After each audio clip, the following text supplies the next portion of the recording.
Hari ini saya akan membahas tentang bahaya perselingkuhan. Kita tahu bahwa sekalipun kita sudah jadi pengikut Kristus, orang percaya, anak Tuhan, kita nggak kebal sama dosa. Mengapa orang Kristen selingkuh? Karena tidak setia. Ada beberapa orang yang punya komitmen issue, sulit untuk komitmen dalam hubungan. Ada yang nggak cukup satu, memang mata keranjang aslinya. Seringkali ketika suami istri bermasalah, nggak diselesaikan, dibiarkan. Bahkan saling mendiamkan. Masalah-masalah di rumah tangga, keretakan yang tidak dibereskan, akhirnya akan mengarah kepada perselingkuhan. Karena tidak happy dalam rumah tangga, biasanya akan cari kebahagiaan di tempat lain. Kemudian istri merasa tidak dikasihi oleh suaminya. Ada juga suami yang merasa istrinya nggak menghargai. Kemudian tidak rendah hati untuk saling menerima, saling memaafkan, dan banyak ekspektasi yang tidak sampai sehingga berakhir dengan kekecewaan. Pasangan yang seringkali melontarkan kata-kata yang menyakiti, merendahkan. Seberapa berat pun tantangan dalam hubungan rumah tangga Anda, jangan menyerah. Don't give up. Keep praying for your husband, for your wife. Terus berdoa buat pasanganmu. Doakan supaya suami kita, istri kita takut akan Tuhan. Berdoa supaya jangan sampai pasangan kita kehilangan kasih terhadap kita dan anak-anak kita. Cinta mula-mula itu bisa pulih ketika kita berdoa sungguh-sungguh, minta Tuhan berikan kasihnya dalam hati kita. Kita akan mampu mengasihi lagi pasangan kita. Hubungan rumah tangga yang hambar bisa dipulihkan.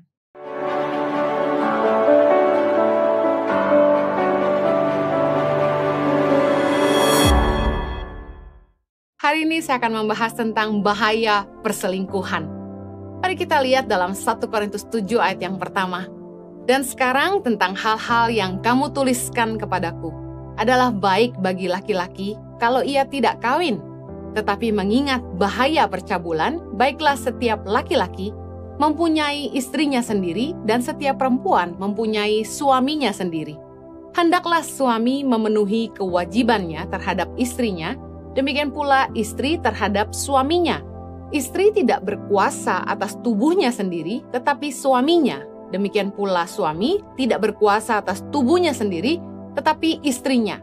Janganlah kamu saling menjauhi kecuali dengan persetujuan bersama untuk sementara waktu, supaya kamu mendapat kesempatan untuk berdoa. Sesudah itu hendaklah kamu kembali hidup bersama-sama supaya iblis jangan menggodai kamu karena kamu tidak tahan bertarak. Ada hubungan yang jelas dalam firman Tuhan tentang kebutuhan seksual dalam kehidupan manusia. Karena itulah sebaiknya laki-laki dan perempuan itu menikah supaya mereka tidak jatuh dalam dosa percabulan. Bahkan di dalam pernikahan, Rasul Paulus menghimbau supaya di dalam pernikahan suami istri nggak saling menjauhi karena ternyata seks merupakan kebutuhan.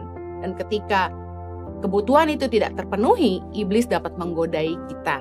Nah, bagi Anda yang sudah menikah, saya berdoa agar firman Tuhan ini bisa jadi pengingat, pelajaran yang berharga, dan mengingatkan kita akan kebenaran firman Tuhan. Dan bagi Anda yang belum menikah, mari kita belajar sama-sama. Kita tahu bahwa sekalipun kita sudah jadi pengikut Kristus, orang percaya, anak Tuhan, kita nggak kebal sama dosa. Nah, seharusnya sebagai orang percaya yang lahir baru, kita yang sudah dimerdekakan dari dosa, kita juga menjauhi yang namanya percabulan. Ada bahaya perselingkuhan dalam pernikahan orang Kristen. Karena orang Kristen gak kebal sama dosa. Kolose 3 dengan judul perikop manusia baru ayat yang kelima bilang gini. Karena itu matikanlah dalam dirimu segala sesuatu yang duniawi, yaitu percabulan, kenajisan, hawa nafsu, nafsu jahat, dan juga keserakahan yang sama dengan penyembahan berhala. Semuanya itu mendatangkan murka Allah atas orang-orang durhaka.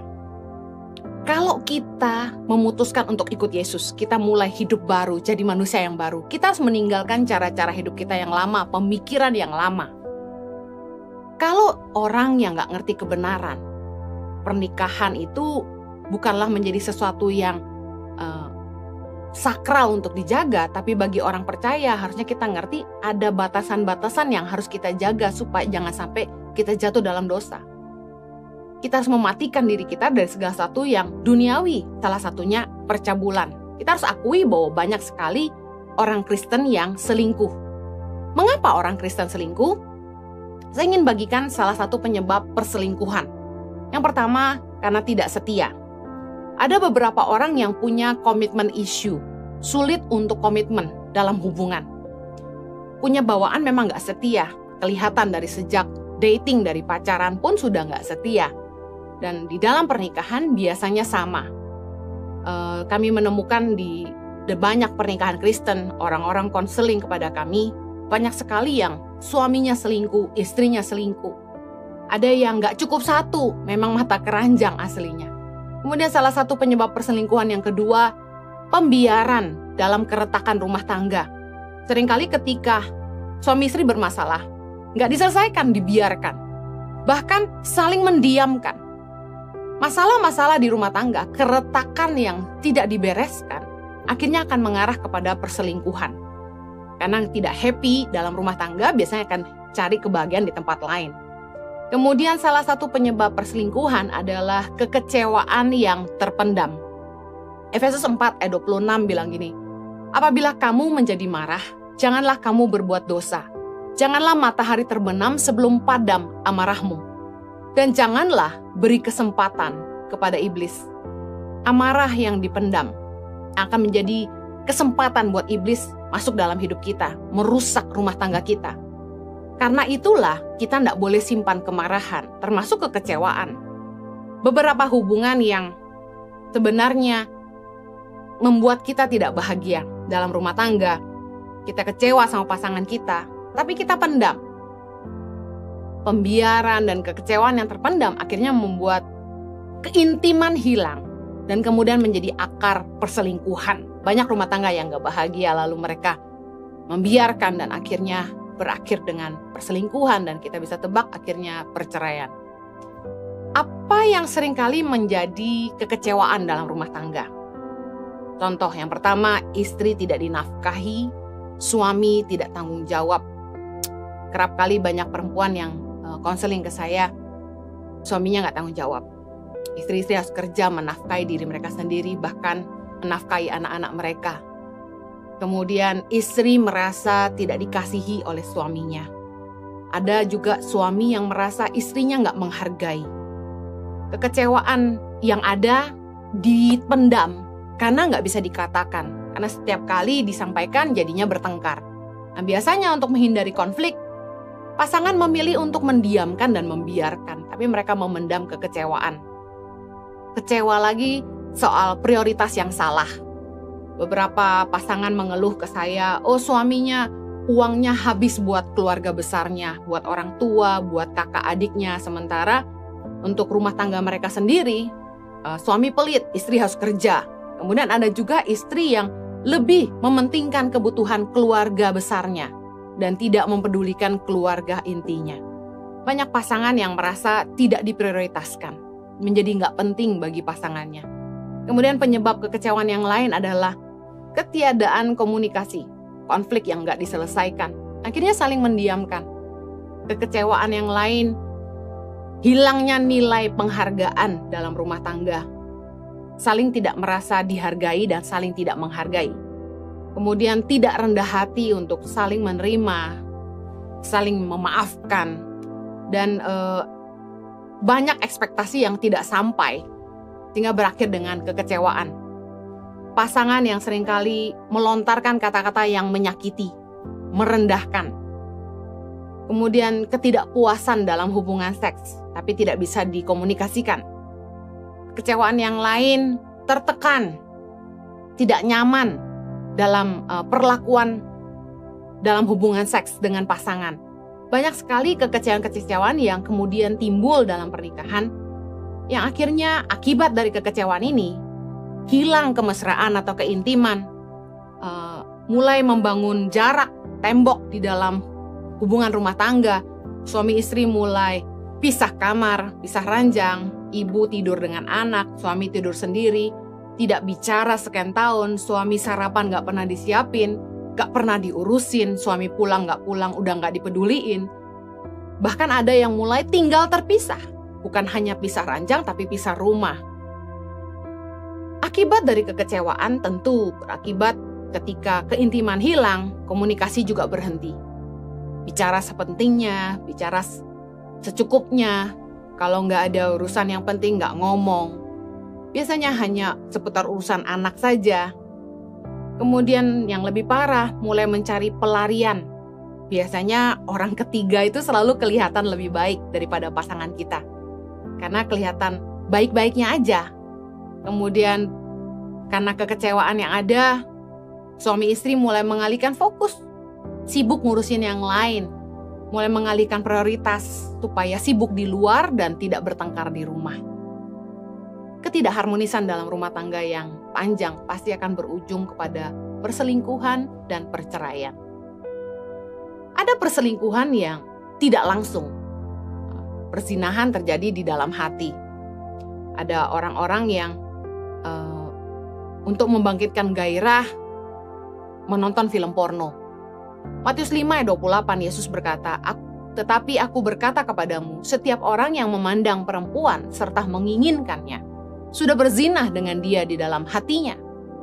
Jadi ketika ada suami istri yang sebenarnya sudah tidak punya keintiman, tapi pakai video porno untuk membangkitkan kemesraan, gairah, sebenarnya sudah berzinah dengan orang yang mereka tonton dalam hatinya. Ketika mereka menonton, mereka membayangkan orang lain. Bahkan ketika berhubungan dengan istri atau suami, yang dipikirkan orang lain. Beberapa orang gak selingkuh langsung, tapi dalam pikiran mereka. Saya percaya perselingkuhan itu bukan khilaf. Perselingkuhan itu bukan kecelakaan, tapi sudah dibayangkan. Ketika kita melihat wanita lain atau pria lain di video dengan adegan yang panas, kita melihat dan kita membayangkan kita dengan orang itu. Jelas merupakan perzinahan dalam hati. Beberapa orang itu tidak selingkuh, bukan karena tidak mau, tapi karena tidak ada yang mau. Orang tuh nggak selingkuh, bukan karena nggak mau, tapi nggak punya kesempatan. Banyak orang yang akhirnya gagal menjaga kekudusan pernikahan karena alasan konflik dengan pasangan yang tidak terselesaikan, kekecewaan yang dipendam, tidak bahagia dengan pasangan. Akhirnya begitu punya kesempatan dengan pihak ketiga, pasti langsung jatuh tentunya. Perselingkuhan bukanlah kekhilafan, tapi sudah direncanakan dan dibayangkan. Kita buka celah untuk perselingkuhan. Perselingkuhan itu nggak datang serta-merta. Tapi dengan membiarkan hubungan pernikahan kita tidak bahagia, komunikasi buruk, keretakan kita biarkan, komunikasi hilang, kemesraan hilang, kita sedang membuka celah untuk iblis ambil bagian. Sehingga kita mudah jatuh dengan orang lain yang kelihatannya jauh lebih baik daripada pasangan kita. Kita tidak boleh membiarkan pernikahan kita tidak bahagia. Ada bahasa rohani yang dipakai orang, memang pernikahan saya tidak bahagia, tapi saya tahu karena Tuhan mengizinkan pernikahan saya untuk menjadi salib bagi saya, untuk membentuk karakter saya. Saya anggap itu cuma alasan. Kalau kita sungguh-sungguh mau rumah tangga kita pulih, kita harus mau berkorban, belajar mengerti, harus berusaha supaya pulih. Untuk pulih, kita harus bekerja keras untuk pernikahan kita. Kita nggak boleh simpan kekecewaan. Kalau kita sakit hati dan kita simpan, kita rugi sendiri. Harusnya kalau memang kita punya kekecewaan dengan pasangan, kita bereskan. Gimana cara beresin? Ajak pasangan duduk dan bicarakan ganjalan di hati kita. Bicara dengan lemah lembut. Jaga intonasi kata-kata kita. Bicaralah dari hati ke hati. Sepakati jalan keluar untuk masalah-masalah yang ada. Perlu keinginan dari keduanya untuk pulih tentu. Sepakat untuk pulih. Dibutuhkan keterbukaan dan kerendahan hati. Karena itu yang menjadi awal pemulihan. Kita harus ngerti bahwa prinsip pernikahan di dalam kekristenan, di dalam Kristus, nggak ada jalan kembali. There is no turning back. Kita nggak bisa bilang, kita nggak bisa terus, kita nggak bisa lanjut, udah selesai di sini aja. Kita harus mengerti bahwa pernikahan di dalam Kristen, di dalam Kristus adalah pernikahan one way. There is no U-turn. Nggak ada kata refund. Karena itu, karena kita nggak punya pilihan selain berjuang untuk mempertahankan, kita harus berusaha untuk pulih. Ajak pasangan untuk bicara baik-baik. Berhenti saling menyakiti. Kita harus saling minta maaf dan saling mengampuni. Kalau kita melihat bahwa pernikahan merupakan proses yang Tuhan izinkan untuk membentuk kita jadi lebih baik, kita tidak boleh menuntut pasangan berubah. Kita yang harus punya kemauan untuk mengupgrade diri kita sendiri untuk jadi lebih baik bagi pasangan kita. Gak ada orang lain yang harus kita senangkan lebih daripada pasangan kita sendiri. Kebanyakan kegagalan kita adalah gini, kita lebih jaga perasaan orang daripada perasaan pasangan kita sendiri yang setiap hari hidup bersama-sama dengan kita. Orang yang nomor satu yang harus kita senangkan selain Tuhan adalah pasangan. Bagaimana kita bekerja untuk memulihkan rumah tangga kita? Kita harus melihat bahwa pernikahan itu merupakan investasi jangka panjang. Seumur hidup. Pasangan kita adalah teman seperjuangan kita seumur hidup. Kalau kita nggak kerja keras untuk pernikahan kita, kita rugi sendiri. Karena kita harus setia sama pasangan sampai akhir. Kalau kita mau nyaman, kita harus usahakan. Masa depan pernikahan akan jadi seperti apa tergantung dari bagaimana kita menginvestasikan waktu, pemikiran kita, dan uang kita di dalam pernikahan kita. Kita harus mulai atur kembali prioritas hidup kita.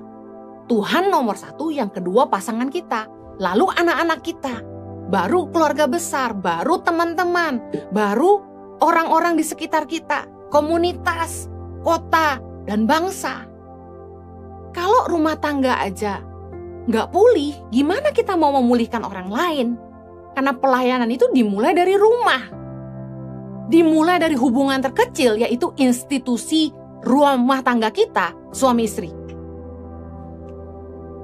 There is no better person to please than your spouse. Yang harus kita senangkan nomor satu itu pasangan. Kenali kebutuhan pasanganmu. Gary Chapman berkata, manusia itu punya 5 bahasa kasih, yaitu sentuhan, pujian, waktu berkualitas, dilayani, dan juga hadiah. Apa bahasa kasih pasanganmu? Ada orang yang haus sentuhan, ada orang yang haus pujian, ada orang yang sukanya hadiah, ada orang yang sukanya spending quality time, ada orang yang sukanya dilayani. Kalau sebagai pasangan kita tidak mau peduli sama kebutuhan pasangan kita, lalu dia ketemu sama orang lain yang bisa memenuhi kebutuhannya, kita akan kehilangan pasangan kita. Ya nggak apa-apa bu, dia pergi saya pergi. Kalau prinsip hidup Anda adalah seperti itu, Anda tidak mau ikut kebenaran untuk memperjuangkan pernikahan bahwa pernikahan itu seumur hidup, nggak ada khotbah lagi yang berguna buat Anda. Khotbah ini hanya berlaku bagi orang-orang yang menyadari bahwa di dalam Kristus pernikahan itu cuma satu kali. Di dalam komunikasi, di dalam rumah tangga, kita mesti ngerti apa yang menjadi area sensitif bagi pasangan kita. Dari situ, kita akan meningkatkan pengertian kita terhadap pasangan. Contoh, kalau kita tahu bahwa pasangan kita itu stres kalau rumah berantakan, ya kita harus jadi pasangan yang ngerti, belajar, rapi. Oh nggak bisa dong, saling menerima dong. Saling menyesuaikan, benar. Yang terlalu rapi harus tutup mata sedikit, tapi yang berantakan pun harus mau belajar rapi. Kalau dua-dua nggak mau ketemu di tengah, ya nggak ketemu. Karena masing-masing orang punya karakter berbeda, gaya hidup yang berbeda. Sebenarnya orang tuh bisa berubah kalau mereka mau. Saya buktikan sendiri dalam pernikahan kami. Saya tuh awalnya adalah orang yang sangat introvert. Gak mau ketemu-ketemu orang, gak bisa deket sama orang. Sukanya tuh eksklusif gitu, cuma saya sama Jojo. Gak gitu mau kumpul-kumpul. Tapi saya punya suami yang orangnya seneng bergaul, senengnya ngumpul. Akhirnya saya mulai belajar, kalau diajak saya ngumpul sama teman-teman, saya ikut, duduk. Dari yang tadinya saya tuh kalau udah ngumpul, saya diam aja. Tapi sekarang udah bisa ketawa-ketawa, udah bisa bercanda. Orang tuh bisa berubah kalau mereka mau. Kenapa kita mau? Karena kita mengasihi pasangan kita. Kita keluar dari rasa nyaman kita karena kita tahu pasangan kita butuh. Kalau kita masing-masing egois, gue begini, terima gue padanya, pernikahan kita gak akan pernah bahagia. Justru pengertian itu adalah mengerti sisi sensitif pasangan kita. Kalau kita mau bahagia, kita gak bisa saling nuntut. Tapi kita harus melakukan apa yang jadi bagian kita. Hubungan yang sehat dalam pernikahan itu menjaga nilai penghargaan dalam hubungan suami istri. Kolose 3 ayat 18 bilang gini, hai istri-istri, tunduklah kepada suamimu sebagaimana seharusnya di dalam Tuhan. Ayat 19, hai suami-suami, kasihilah istrimu dan janganlah berlaku kasar terhadap dia. Yang sering kali terjadi dalam rumah tangga begini, suami bacain ayat buat istri. Istri-istri tunduk pada suami. Kemudian istri baca ayat untuk suami. Hai suami-suami, kasihi istrimu dan janganlah berlaku kasar terhadap dia. Padahal jelas firman Tuhan ini bicara dengan menyebut untuk siapa. Berarti di ayat 18, hai istri-istri itu ayat buat istri. Ayat 19 dalam Kolose 3 bicara soal hai suami-suami, berarti itu ayat buat suami. Suami yang baca ayat buat suami, istri baca ayat buat istri. Bukannya saling menuding pakai ayat. Kadang-kadang orang Kristen kan terlalu rohani. Berantem aja pakai ayat. Harusnya kita gak perlu saling menekan, bahkan saling melawan dengan pakai ayat. Tapi kita cukup saling ngerti bagian kita masing-masing. Saling mengasihi dan saling menghargai. Pernikahan itu bukan bicara siapa takut sama siapa, tapi ada nilai penghargaan terhadap satu sama lain. Kenapa kita gak boleh nyerah sama pernikahan kita? Karena sesungguhnya gak ada orang yang lebih baik daripada pasangan kita. Saya gak bahagia bu sama pasangan saya mau cari yang lebih baik. Yakin dapat yang lebih baik? Pengalaman yang saya lihat dengan beberapa pasangannya tetap punya kekurangan. Dengan siapapun dia menikah, mau 3 kali, 5 kali, semuanya punya kekurangan. No man is better, no woman is better, no marriage is better. Semua pernikahan punya masalah masing-masing. Gak ada orang yang lebih baik dari pasangan kita. Semua orang pasti punya kekurangan. Siapa sih yang gak pernah kecewa sama pernikahan mereka? Berapa banyak sih yang pernah melemparkan ucapan, nyesel gue kawin sama lu? Banyak. Ketika kita menikah, kita kecewa sama pasangan kita. Tapi hey, mengganti pasangan kita bukan jawabannya. Karena dengan siapapun kita menikah, kita akan kecewa juga. Kecewa itu proses yang akan kita hadapi. Karena gak ada orang yang bisa 100% cocok sama kita. Setiap kita disatukan dari latar belakang yang berbeda. Besar dengan gaya yang beda. Karakter beda. Karena itulah kita saling membutuhkan. The marriage will be happier if both are willing to work on it. It takes two to tango, katanya. Harus ada keinginan dari keduanya untuk pulih. Pernikahan membuat kita jadi lebih baik. Mengikis semua sifat-sifat buruk kita. Sifat-sifat kekanak-kanakan kita. Sifat-sifat egois kita. Saat kita diproses dalam pernikahan tentu nggak nyaman. Tapi ganti pasangan bukan jalan keluarnya. Yang berikutnya, kalau kita ingin rumah tangga kita pulih, kita harus memperbaiki kehidupan seks dalam pernikahan kita. Fix your sex life. Seks merupakan kebutuhan. Karena itulah firman Tuhan membahas laki-laki harus punya istrinya sendiri dan setiap perempuan harus punya suaminya sendiri. Karena seks itu kebutuhan. Kalau hidup seks kita nggak sehat, itu yang akan menjadi dosa percabulan. Kemudian, seks itu diciptakan oleh Tuhan untuk kita nikmati dalam pernikahan. Dalam pernikahan yang kudus, Seks itu nggak bisa kita dapat dari orang lain kecuali pasangan sendiri. Pasangan yang sah di hadapan Tuhan dan di hadapan manusia. Nah katanya gini, kalau nggak kenyang di rumah sendiri orang akan jajan di luar kan. Seringkali ini jadi alasan untuk orang selingkuh.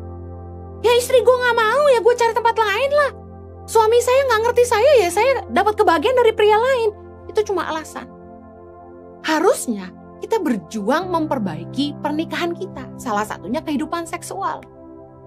Banyak sekali pasangan yang bilang, istri saya jarang mau Bu Heni. Gimana dong?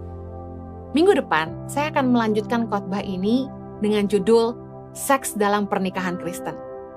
Ini akan nyambung bagaimana pemulihan dalam rumah tangga bisa dimulai dari memperbaiki hubungan seks dalam pernikahan. Saya mau akhiri dengan ini.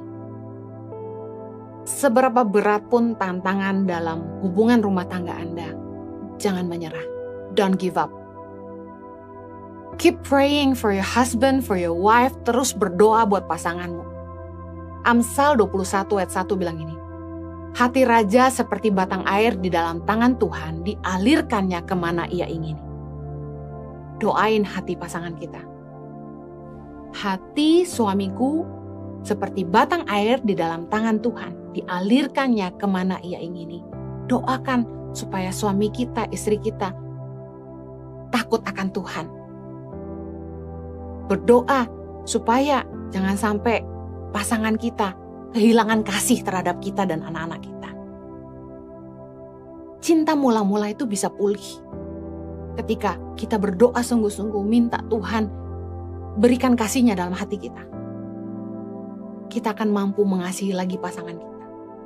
Hubungan rumah tangga yang hambar bisa dipulihkan. Saya dan Jojo ngalami proses yang gak mudah dalam rumah tangga kami. Kami melihat bagaimana Tuhan memulihkan kami, mengembalikan kasih yang hambar, membuat kami saling mengasihi lagi. Semua yang saya sampaikan ini banyak dialami oleh pasangan. Bahwa pernikahan bukanlah sebuah perjuangan yang mudah buat kita. Tapi kita tidak boleh nyerah. Sebagai anak Tuhan, kita harus tahu kebenaran. Bahwa kita tidak boleh turut mengambil bagian dalam perbuatan-perbuatan kegelapan yang tidak berbuahkan apa-apa. Kita tahu bahwa perselingkuhan itu nggak ada hasil yang baik buat kita. Itu hanya menjatuhkan kita dalam dosa. Kita harus menjauhi perselingkuhan.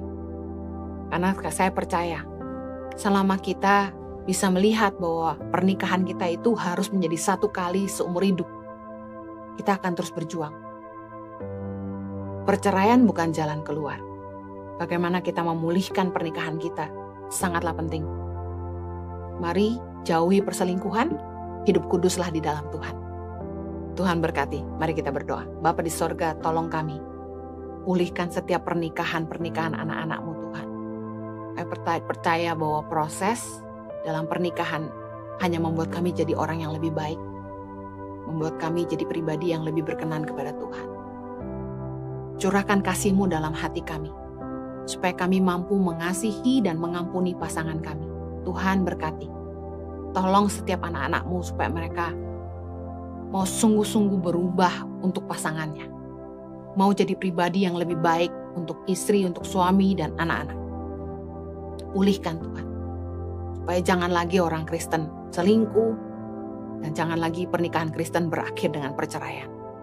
Berikan roh pertobatan dalam hati kami. Pimpin kami Roh Kudus. Demi nama Yesus kami berdoa. Amen.